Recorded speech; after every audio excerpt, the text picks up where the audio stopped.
right out of high school, going to college, I decided I was going to do me for a while, and, I'll get back to God when I'll get back to him. So many mistakes all through college, and totally self-inflicted with drinking and just selfish living. I ended up getting a DUI when I was 19, and then another DUI when I was 25, 26, something like that. And I had to go to jail a few times. That's a big wake-up call. And your family life disintegrates and things just get different. Now I need to deal with this major misstep. I had to drop out of school. I had to move back in with my parents and pay, tens of thousands of dollars in fines and community service and probation and lots of shame. Lots of shame. On paper, to the state, I'm a menace to society. It's not just a blemish anymore. Now we have a pattern, and this is a guy that needs to be controlled. And thought my life was over, and I had to work through all these things. And in that process, 9 out of 10 judges recommended I go to AA 3 times a week. So I did that for a year, and a part of this program was staying sober, going to these meetings and community service and all this stuff. Things were getting better, and I liked that. And I actually fell in love with AA, and that's what got me back in touch with the Spirit and reunited me with God.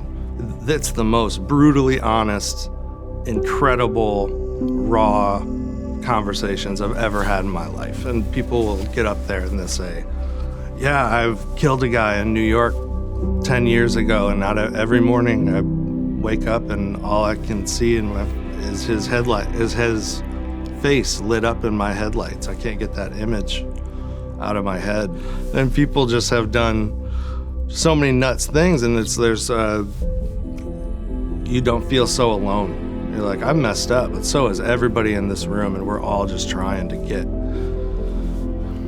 get back, or iron out the kinks and move back and not be defined by our worst day. I think that's how church should be. Nobody's going to AA because your life's going so well. Through this process, I was in sobriety court for over a year, which is just a grueling process of getting up and getting down to a place downtown every morning at like 6:30 for random tests and stuff, just to make sure I'm on the right track. And so there's something strange about showering, getting ready for the day, and then driving myself to jail, and then just walking in and sitting there. Everybody in there is a little panicked because they don't know when they're going to get out. All they know is that they landed in jail. I was able to speak with a lot of dudes in that circumstance that were crying, my life is over. A lot of these guys would come, they would see me answering questions from somebody else who I just kind of calmed them down, like, your life's not over, and that's not how this works, and it's your worst day, man.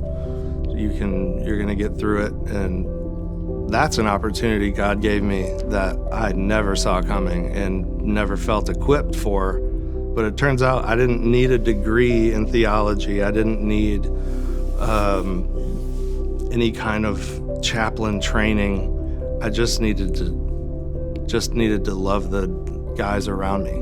It seemed to just offer this levity, this weight would just come off in the cell. All of that frustration and hardship that I wanted to hide and just bottle that and move on with my life like I'm somebody new. And what God did was He transformed my past from a prison to a library. And all of these missteps and misdeeds and dumb decisions and lessons learned, and it's all reference material. it's all stuff that I can access to help somebody else. It's actually just resources to bring more people to Christ and exemplify the redemption that he offers.